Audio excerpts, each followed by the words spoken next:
Es decir, acá en el Ecuador lo que se hizo es aplicar un plan a detalle, al dedillo, que tiene que ver con la construcción del enemigo interno. Y el enemigo interno claramente fue el correísmo. Culparle y responsabilizarle de absolutamente todo.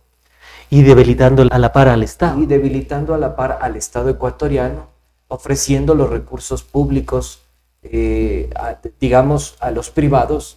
Y sacrificando la economía, como dijo Guillermo Lasso en una entrevista. Por supuesto, sacrificando la economía. Solo quiero finalizar con este tema que me parece a mí importante dejarlo muy claro, mi querido Frank. La estructura económica del país hoy está absolutamente debilitada. La provincia de Pichincha ha sido de las más golpeadas en la pandemia y desde la pandemia no nos hemos recuperado.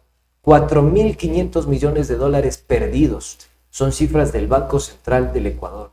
¿Perdidos en qué? En ventas. Perdidos, esas pérdidas significan reducción de la generación de empleo, significa una condición de pobreza estructural, significa una expulsión de ecuatorianos que atraviesan por la zona del Darién. Es decir, este problema es importante que lo situemos, porque sabes que existe detrás de esto el neoliberalismo. Y eso es lo que nos tiene que unir a los ecuatorianos para enfrentarlo. Hoy por hoy, tú mencionaste esta reforma al Plan Maestro de Electricidad. En el año 2020 se incluyeron nuevos proyectos de generación eléctrica privados. Incluyendo el Aroma. Y ni siquiera eso han sido capaces de gestionar. Pero no es porque simplemente no lo puedan hacer, sino porque la gran disputa de este sector es incrementar los precios de la generación de energía eléctrica al consumidor final, es decir, a todos los ecuatorianos, darnos en la cabeza a todos los ecuatorianos. Esto es inducido porque lo que quieren es repartirse la torta de contratos públicos del Estado ecuatoriano y asegurar sus negocios a través de un cambio en los precios referenciales y en las tarifas de consumo. Eso no lo vamos a permitir. Y si Dios me da la posibilidad de llegar y el pueblo ecuatoriano me apoya, vamos a generar una reforma en ese sentido. Gracias por la invitación, gracias por la posibilidad de dirigirme a tu audiencia. Muchísimas gracias por haber aceptado la misma y por ya tenerte en la casa de En Retrospectiva para hablarnos precisamente primero de qué te ha motivado a hacer el periodismo de investigación. Partamos por ahí. ¿Por qué Andrés Durán es tan interesado en el periodismo de investigación? A ver, yo creo que esto es importante decirlo. Hay dos premisas, dos filosofías comunicacionales, periodísticas que me motivan y que de buenas a primeras han impulsado mi trabajo, mi labor, mi formación, incluso hasta académica. La primera, la del gran Rodolfo Walsh, que fue detenido por la dictadura militar, tiene posteriormente desaparecido, asesinado por la dictadura militar de Argentina. Y segundo, el gran Alejo Carpentier, que fue cronista, novelista, escritor cubano. El primero decía, hay que dar testimonio en tiempos difíciles, son tiempos difíciles los que vive el país.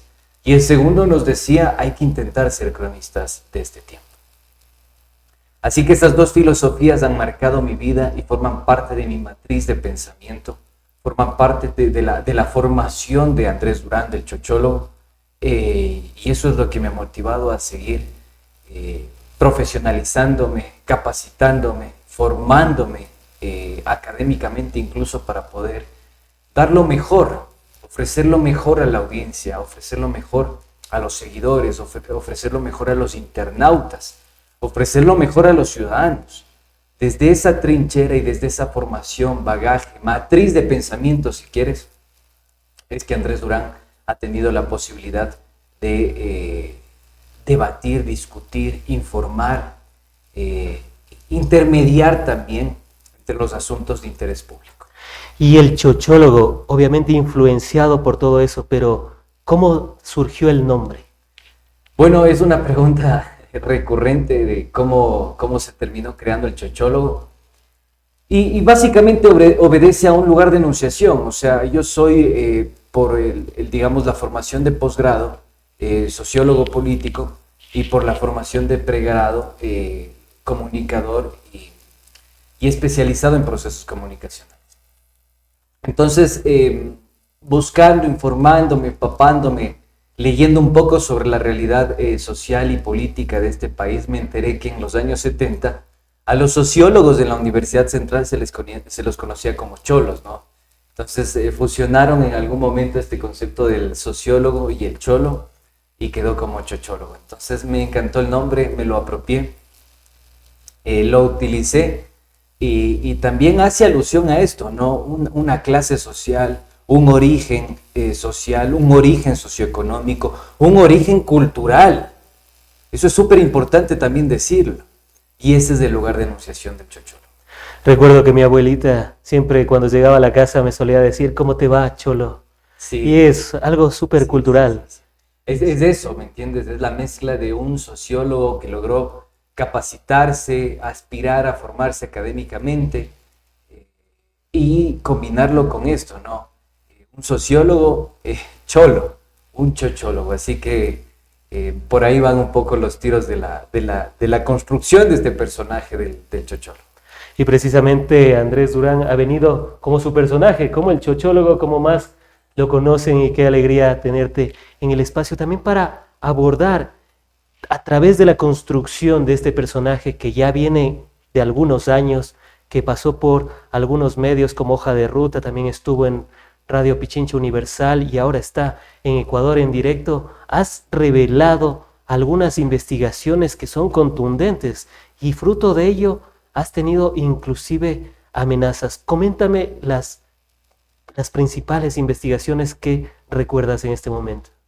Bueno, han sido varias. La verdad es que hace, qué sé yo, ya son 5 años prácticamente que creé también un medio digital, una plataforma que en su momento, digamos, tuvo una trascendencia en la cobertura del paro nacional de octubre. Voces. Exactamente, la plataforma digital Voces, junto con algunos colegas, Dani Granja, Nico Villafuerte, Andrés Gaón, Fer Gallardo. Todos integramos esta iniciativa comunicacional y periodística, y ahí nace la vocación también. Y de ahí poco a poco fuimos profundizando. Lamentablemente financieramente la plataforma no pudo sostenerse en el tiempo, vino la pandemia, creo que arrasó con muchísimos, y en el paso se chocó también con nosotros, ¿no? Posteriormente tuve la posibilidad de también incursionar en Radio Pichincha. Y fui jefe de investigación de este medio de comunicación público. Y básicamente lo que recuerdo es que fui el primer periodista en que dio tratamiento al patrimonio denominado de los narcogenerales, ¿no? Al patrimonio excesivo de varios generales. Uno de ellos, el que fue comandante general de la policía, es el señor Fausto Lenín Salinas Samaniego. Y varios otros, Tania Varela, su esposo Edwin Noguera, Lady Madrina, también conocida Tania Varela, ¿no? Conocida como alias La Madrina. En fin, una serie de cuestiones que fuimos trabajando, revelando. Me involucré, hasta puedo decir que hice inmersión en la Policía Nacional para conocer cuáles son los trasbastidores de una institución tan complicada, jerarquizada, pero por supuesto también con muchos problemas institucionales. Entonces ahí se pudo identificar.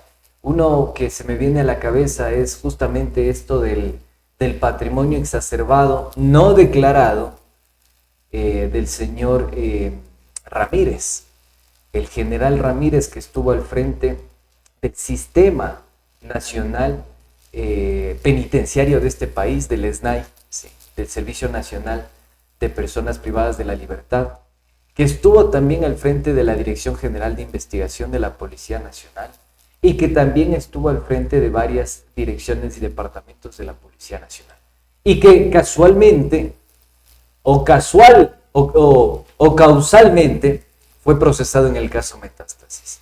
Revelé que el señor había ocultado un patrimonio aproximado al $500,000, lo cual es bochornoso, y de ahí en adelante fuimos profundizando en varias investigaciones. Incluso he recibido y he receptado amenazas por revelar los patrimonios de autoridades provinciales, como fue el caso de la prefecta de Esmeraldas, que públicamente me responsabilizó a mí de ser el que mentalizó la violencia en la provincia verde, que lamentablemente en ese tiempo no era verde, se había bañado con la sangre de nuestros queridos esmeraldeños. Entonces tuve que, digamos, ponerle el pecho a las balas. Públicamente me amenazó en varias ocasiones. Y posteriormente, mediante un tuit, un comunicado del ex ministro del Interior, José Serrano, él había dicho que esta señora estaba intentando contratar un gatillero para asesinar. Eso cambió definitivamente mi vida y la de mi familia. ¿Y por qué es importante denunciarlo precisamente? Para tener la alerta no solo ciudadana, sino de las autoridades. Anunciar esto que estaba planeando la prefecta de Esmeraldas. Fue difícil, Frank, te cuento que fue duro. Una cosa es relatarlo ahora, como digamos, viendo ya desde otra óptica, en otro momento, bajo otras circunstancias, lo que sucedió en ese octubre de 2023. Pero en ese momento fue muy duro. Fue muy duro porque incluso había recibido una llamada telefónica a un familiar que coincidía con la denuncia que había hecho público el ex ministro José Serrano. Entonces tuve que incluso cambiar mis rutas, el domicilio, retirar momentáneamente a mi hijo de la escuela, mi esposa igual, o sea, sufrimos mucho. La verdad, uno no dimensiona lo que existe detrás de la violencia hasta que la atraviesa, y que sin ningún tipo de argumento y razón intente hacer eso, amedrentar a un periodista, judicializarlo, porque encima me denunció por una querella, por una supuesta contravención la señora. Yo creo que eso es bochornoso, o sea... Y son figuras públicas que están expuestas al escrutinio público. Pero por supuesto, a ver, y lo más importante es que este servidor, Andrés Durán, el chochólogo, no se inventó nada, o sea, todo es público, ustedes pueden testearlo en las declaraciones patrimoniales de la Contraloría General del Estado. Las irregularidades estaban en la comparación que uno hace entre 2017 y 2023. Y ahí es fácil sacar sus propias conclusiones, o sea, preguntémonos cómo un funcionario público que gana aproximadamente $4.500 logra amasar una fortuna de casi $2.5 millones en menos de 3-4 años. O sea, primero, sumando el ingreso salarial de esos años, no te llega ni siquiera a los $300.000. Y eso sin haber gastado absolutamente un solo centavo. Primer factor. Segundo factor, el paquete accionario. ¿Tiene empresas? ¿Dónde las tiene? ¿Propietario de qué empresas es? ¿De qué predios es? No existía eso. Y hay otras irregularidades que yo creo que por mi seguridad no terminé revelándolas. Porque realmente hacer periodismo de investigación en el país es muy duro. Y cuando tú no cuentas con un aparataje, una estructura, un músculo, pues corre peligro tu vida. Y mira, ha pasado incluso con el colega de la Posta, Andrés Moscán, que podemos cuestionar profundamente los vínculos y las fotografías y las relaciones que tendría con los hermanos Mendoza Daza y con algunos otros operadores políticos. Pero más allá de eso, lo que a mí sinceramente me preocupa es que yo no tenía ese músculo, no tenía esa estructura. Detrás de mí no estaba una institución financiera como el Banco de Guayaquil, o como seguros, o como empresas de instituciones privadas, o como recursos. Y públicas también, ¿no? CNP también les estaba auspiciando, el Banco del Pacífico. Exactamente, entonces era un poco hacerla de kamikaze, ¿me entiendes? Por la verdad. Pero insisto en esto, esos son los principios del gran Rodolfo, esos son los principios del gran Alejo Carpentier. Entonces yo estoy convencido de que ese es el camino para un poco pelear por esta emancipación cognitiva. O sea, el Ecuador tiene que empezar a tener claridad sobre lo que está sucediendo en el país. Tiene que empezar a generar un criterio propio, un espíritu crítico con las circunstancias políticas, sociales y económicas. Por eso también es el deseo de seguir informando y luchando desde esa trinchera. Y dentro de esa búsqueda de la verdad también está la historia. Andrés, ¿por qué llegamos a este punto? Porque cuando uno analiza las cifras y ve, por ejemplo, que en el año 2017 teníamos aproximadamente 17 muertes violentas por cada 100.000 habitantes. Cerramos 2007 con 5,8 muertes violentas por cada 100.000 habitantes. Y desde el 2017 en adelante ha crecido la cifra de manera astronómica, 44 muertes violentas por cada 100.000 habitantes en 2023. Y este año no es que vamos a tener una reducción mayor, quizás lleguemos a unos 35, 38, igual nos va a seguir catalogando como uno de los 5 países más peligrosos del mundo. ¿Por qué pasó esto?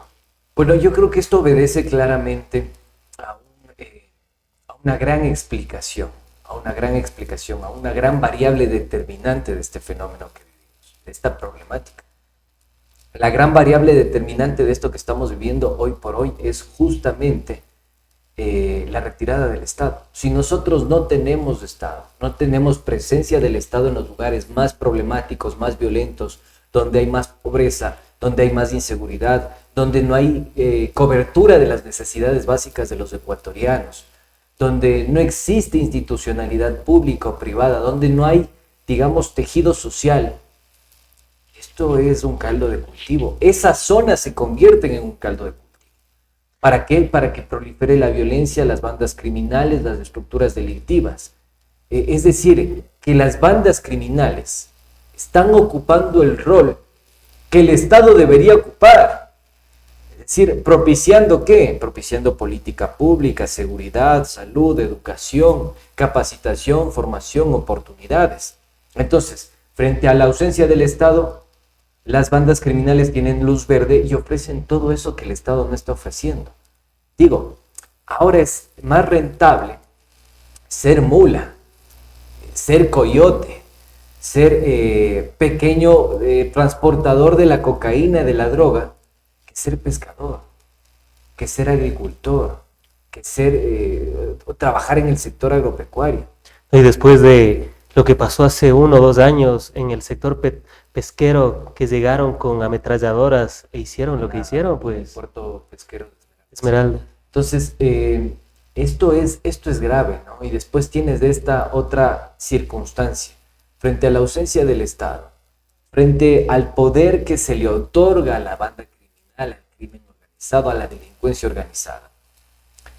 Estas bandas están utilizando su poder coercitivo para amedrentar, ¿sí?, para presionar y para amenazar a los pobladores. Ah, ¿tú no quieres ser parte de mi banda? Pum, pum, pum. Ejemplificador. Entonces yo creo que esto es un problema bien grave, y la explicación o la variable determinante de todo esto es en primera instancia la retirada del Estado. Y después el problema se agudiza y se complejiza. ¿Desde cuándo se retira el Estado? Porque bueno, he entrevistado a algunos y todavía siguen sosteniendo el discurso de que Correa pactó con las bandas y cosas por el estilo. Bueno, sé que eso no fue así, pero está el discurso y siguen hablando de aquello. No, eso no resiste el análisis, no hay evidencia detrás de aquello. Detrás de esa afirmación es meramente ideológica y subjetiva. Que está bien que puedan opinar, pero con un tema tan delicado necesitamos evidencia contundente, evidencia científica. Entonces hay un punto de quiebre, un parte de aguas que yo lo he identificado y que son varias las ocasiones que yo he mencionado este asunto. 2018. ¿Qué pasó en el año 2018? Primer coche bomba en la historia del país. Primer secuestro de un equipo periodístico en la historia del país. Primeros atentados en la historia del país, en la zona norte de Esmeraldas, ¿sí?, frente a Oliver Sinisterra, alias Guacho. Primera firma de un acuerdo en materia de seguridad con los Estados Unidos. Primera cooperación conjunta en materia de seguridad, sujeta a las recomendaciones y directrices de Estados Unidos, del Departamento de Estado de los Estados Unidos con Colombia. Sí. Y ahí se da un giro de 180. Desde que somos amigos de los gringos, todo ha venido de mal a peor. Sí, o sea, aquí hay un interés geopolítico. Hay que analizar también lo que está sucediendo en la relación México-Estados Unidos con el tema del fentanilo. ¿Qué rol está cumpliendo las bandas delictivas del fentanilo? ¿Por qué la demanda de cocaína de los Estados Unidos se ha reducido? Se redujo en estos años. ¿Y por qué la demanda de cocaína ha incrementado en Europa? ¿Sí? ¿Y cuál es la demanda que está creciendo en Estados Unidos? ¿Cuál es la droga que más demanda hoy por hoy los gringos? Que es el fentanilo. ¿Quién lo está produciendo? ¿Con quién están compitiendo? Directamente con las industrias farmacéuticas más grandes de Estados Unidos. Entonces, es un tema geopolítico, es un tema comercial, es un tema empresarial, sí, es un tema militar, sí, es un tema donde se involucran muchos factores. Y en el Ecuador se ha complejizado tanto esta situación porque incluso se ha desregularizado tanto el sistema que hoy por hoy tenemos empresas fachada. Empresas fachada que han sido cooptadas por el crimen organizado para ponerlas al servicio de ¿qué? De esquemas que lavan activos. Y de algunos que están vinculados directamente con el sector público. Es que el tema es polimorfo, mi querido. El problema es polimorfo, mi querido Frank. O sea, tienes a las estructuras de seguridad del Estado ecuatoriano, tienes a las estructuras de las bandas delictivas, tienes el aparataje estatal, operadores políticos y judiciales. Hoy tenemos asambleístas que tienen vínculos o tendrían vínculos con el crimen organizado. Me reservo los nombres, me reservo los nombres. Jueces pero también. Tendrían vínculos. Jueces, fiscales. He presentado incluso hasta informes donde hay varios nombres de fiscales de la Fiscalía General del Estado, ¿sí?, que han sido identificados en un informe de prevención de lavado de activos elaborado por la Dirección Nacional para la Prevención del Lavado de Activos de la Superintendencia de Compañías.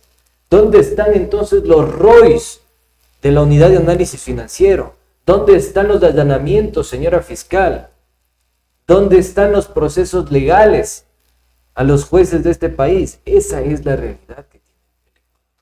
Y en medio de toda esta realidad, a la cual se le suma la crisis de energía eléctrica, sumado a todas las crisis, ¿no? Parece que nos hubiese caído las 7 plagas al Ecuador.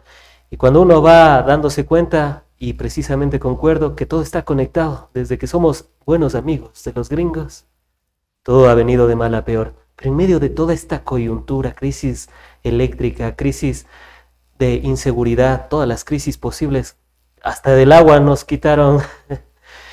En medio de toda esta, ¿por qué aceptar el reto de lanzarte a la Asamblea Nacional y por el movimiento Reto? Bueno, aquí déjame transformarme un poco, Por mi querido favor. Frank. Quien les habla ahora es Andrés Durán. No voy a dejar de ser el chochólogo.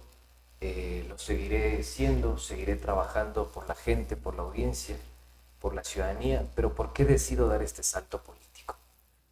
En primera instancia te cuento que fue un dilema fuerte. Primero porque yo me consultaba a mí mismo y decía, un periodista haciendo política, no me gusta Mezclar. idea. No me gusta mezclar la capacidad de escrutinio que tiene un periodista con la posibilidad de representar un interés político. Claro. Entonces, eso es como que a mí me asustó. Pero mira, Pero también tienes el ámbito del posgrado de la sociología política. sí, o sea, hay un conocimiento, hay un bagaje. He trabajado toda mi vida con políticos. Trabajé con el expresidente Rafael Correa, trabajé con el ex vicepresidente Jorge Glass, también trabajé con el expresidente Lenín Moreno, fue funcionario de carrera, no vayan a pensar que fue una convicción trabajar con Lenín Moreno. Trabajado con asambleístas, o sea, siempre he tenido la oportunidad de ver los toros desde lejos, digamos.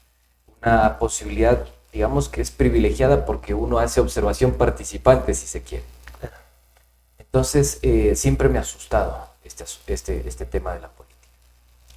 Pero en estos 2 últimos años, a partir de que mi vida cambió y la de mi familia también, y la vida de millones de ecuatorianos cambió, me di cuenta que la información, la documentación, las investigaciones que he ido publicando quedan en absolutamente nada, ¿entiendes?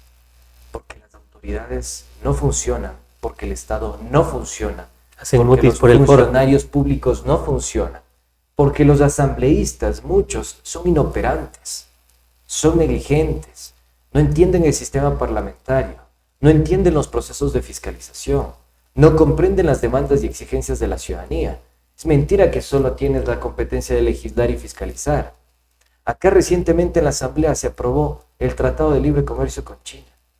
que va a aniquilar por completo el aparato productivo del país.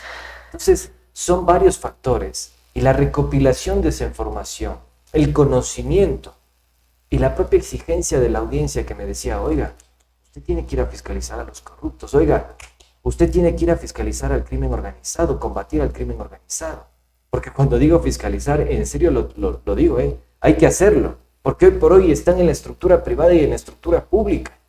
Sí, están tomando decisiones detrás de legisladores, detrás de políticos. Los lobbies. Pregúntense ustedes qué país en el mundo está utilizando su sistema de exportación nacional para enviar cargamentos de cocaína a Europa. ¿Y a través de qué frutas? Entonces yo creo que eso obliga a las personas que tienen un compromiso y una vocación social con su gente a dar el salto. Que no fue fácil, mi querido Fran. No fue fácil, queridos chochólogos, querida audiencia, queridos pichinchanos. No fue fácil, no fue sencillo. Porque lo que yo menos quiero es figurar y lo que yo menos quiero es ser estrellita de Navidad. A mí no me interesa eso. A mí no me quita el sueño ser político. No me interesa. Lo que me interesa realmente es poder servir a la gente, poder combatir al crimen organizado, poder combatir la corrupción. Hay que hacer cambios profundos, por ejemplo, en el sistema de compras públicas del país. Por eso es que hoy por hoy nos están viendo la cara, perdónenme la expresión, de pendejos dentro de la compra y venta de energía eléctrica en el Ecuador, dentro de las comercializaciones que acabamos de sellar con la barcaza Car Power Ship International. Y con Colombia veía meses que nos cobraron hasta 61 centavos. Y con Colombia. Y con todos los sistemas que tenemos hoy por hoy. O sea, fíjate tú, lo que vamos a revelar el día de hoy. Permítame la cuña. Adelante. Lo que vamos a revelar el día de hoy es extremadamente grave. La barcaza Car Power Ship ni siquiera tendría licencia ambiental. En la lista de documentos que se presentó ante CELEC y ante Electroguayas no consta la licencia ambiental. Y tú sabías que esta empresa fue procesada e investigada en República Dominicana por no cumplir con las normas ambientales y por producir un derrame de combustible en el mar abierto. Desde eso fuimos a buscarla y fue la mejor opción para el entonces ministro Luque. Eso es otra. El señor Fabián Calero Freire debería ser procesado inmediatamente por tráfico de influencias, o al menos investigado por presunto tráfico de influencias. ¿Sabes por qué? Porque en mayo de 2023 este señor ya fue a visitar a Car Power Ship en La Habana, Cuba, para decirle, ay, qué lindo trabajo que hacen, vénganse a las esclusas. Incluso en el informe sugiere las esclusas. Que está al lado de una fábrica de los Novoa. Entonces yo digo, Dios mío santo, o sea, y que nadie haga nada en la Asamblea Nacional. Contraloría dijo que ese informe se iba a demorar como 18 meses. Le escuché al Contralor, si la memoria no me falla. Eso, señor Contralor, nosotros ya perdimos el país, se los llevaron en pesos. Claro. Hay casi 900 millones de dólares en contratación pública, producto de esta crisis eléctrica inducida. ¿Y por qué sería una crisis eléctrica inducida? ¿Por qué Guillermo Lasso y Daniel Noboa no hicieron nada? Así como te hacía alusión a la parte de aguas que significó en la crisis de seguridad también inducida en el año 2018, con el primer coche bomba, en el año 2019 propone Richard Martínez una reforma al decreto ejecutivo que instrumentalizaba la gestión delegada, la famosa gestión delegada. ¿Qué querían esto? ¿Qué querían con esto? Muy simple, mis queridos amigos. Querían entregar el sector estratégico, minas, petróleos, generación de energía eléctrica, generación de energía de fuentes renovables y no renovables, al sector privado. Gestión delegada. Y lo hacen a través de este decreto ejecutivo porque la Constitución lo prohíbe. Porque la Constitución es bastante clara. Dice, en casos excepcionales. Exactamente. Excepcionales. Es decir, que todo este tiempo, a partir del año 2019, esta gente ha venido forjando la excepcionalidad. Y por eso es que no se ha invertido nada, porque veía los informes. En la época del gobierno de Rafael Correa se invirtió cerca de 11,000 millones en hidroeléctricas, termoeléctricas, parque eólico, el sistema de transmisión en general. Y desde entonces hasta la fecha no se ha invertido nada, más que en terminar Toachi Pilatón, que también es obra de Correa, porque estaba al 90% de la obra y quizás vaya a terminar siendo la obra o la hidroeléctrica que más tiempo ha durado en ser inaugurada, porque ya 90% o en ser construida. O sea, por ahí va el asunto, no haber invertido nada. A Selec vi que le habían quitado $500 millones, pero el discurso dice que no hay plata. ¿Cómo comprender eso entonces? Es que es esto, lo que quieren ellos es volverle al país dependiente. ¿Dependiente de qué? Dependiente de las empresas privadas que generan energía, que venden combustibles, que importan combustibles, ¿sí? Porque para estas empresas eso es negocio. Entonces, fíjate tú si el Ecuador hubiese construido la refinería del Pacífico. Fíjate tú si el Ecuador hubiese construido Toachi Pilatón en el tiempo que correspondía hacerlo. Fíjate tú si se hubiese invertido en fortalecer el parque termoeléctrico. Fíjate tú si se hubiese cumplido con la reforma de 2020 al Plan Maestro de Electricidad, Claro. en el que ya constaba 28 proyectos de generación de energía eléctrica, donde teníamos la intervención y la alianza público-privada. La situación fuera distinta. Claro, justo los planes maestros son bien claros. El del 2016 tenía una proyección al 2025 para aumentar 2.000 megavatios más. Pero del 2018 le extendieron al 2028 y el del 2023 le extendieron al 2032, o sea, como pateando la pelota. Y ahí también es interesante porque le escuchaba a Inés Manzano, la ministra encargada de Energía, y decía que durante el gobierno de Rafael Correa solo se habían generado 300 megavatios, pero uno ve el plan maestro y ve que, por ejemplo, en el 2006 teníamos 3.900 megavatios y en 2018, que fue una de las últimas obras que ya se inauguraron, tuvimos 7.120 de generación de energía eléctrica, o sea, más de 3.000 megavatios. ¿Cómo comprender a esos ministros que están actualmente y que están decidiendo el futuro de la crisis de energía eléctrica? Bueno, primero es operacionalizar un discurso perverso que se ha venido sosteniendo desde el año 2017, específicamente desde diciembre de 2017. Este giro de 180 grados, este parricidio, si se quiere, como interpretaban algunos sociólogos, este caballo de Troya que se gestó en una organización muy grande, muy amplia, muy polimorfa también, muy compleja. La Revolución Ciudadana es una organización muy compleja y muy amplia. Y a partir de eso ubicar a un enemigo. Es decir, acá en el Ecuador lo que se hizo es aplicar un plan a detalle, al dedillo, que tiene que ver con la construcción del enemigo interno. Y el enemigo interno claramente fue el correísmo. Culparle y responsabilizarle de absolutamente todo. Y debilitando a la par al Estado. Y debilitando a la par al Estado ecuatoriano, ofreciendo los recursos públicos, digamos, a los privados. Y sacrificando la economía, como dijo Guillermo Lasso en una entrevista. Por supuesto, sacrificando la economía. Solo quiero finalizar con este tema que me parece a mí importante dejarlo muy claro, mi querido Frank. La estructura económica del país hoy está absolutamente debilitada. La provincia de Pichincha ha sido de las más golpeadas en la pandemia y desde la pandemia no nos hemos recuperado. 4.500 millones de dólares perdidos. Son cifras del Banco Central del Ecuador. ¿Perdidos en qué? En ventas. Perdidos, esas pérdidas significa reducción de la generación de empleo, significa una condición de pobreza estructural, significa una expulsión de ecuatorianos que atraviesan por la zona del Darién. Es decir, este problema es importante que lo situemos, porque sabes que existe detrás de esto el neoliberalismo. Y eso es lo que nos tiene que unir a los ecuatorianos para enfrentarlo. Hoy por hoy, tú mencionaste esta reforma al Plan Maestro de Electricidad. En el año 2020 se incluyeron nuevos proyectos de generación eléctrica privados. Incluyendo el aroma. Y ni siquiera eso han sido capaces de gestionar. Pero no es porque simplemente no lo puedan hacer, sino porque la gran disputa de este sector es incrementar los precios de la generación de energía eléctrica al consumidor final, es decir, a todos los ecuatorianos, darnos en la cabeza a todos los ecuatorianos. Esto es inducido porque lo que quieren es repartirse la torta de contratos públicos del Estado ecuatoriano y asegurar sus negocios a través de un cambio en los precios referenciales y en las tarifas de consumo. Eso no lo vamos a permitir.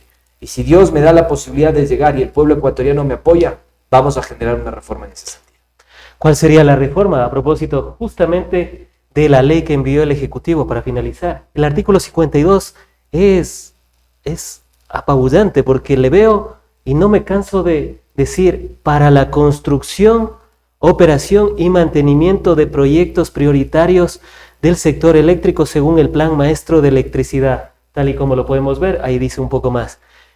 Pero ahí no hablamos que solo para la construcción, porque bueno, uno diría, bueno, ya, necesitamos más hidroeléctricas, que venga un privado, las haga, perfecto.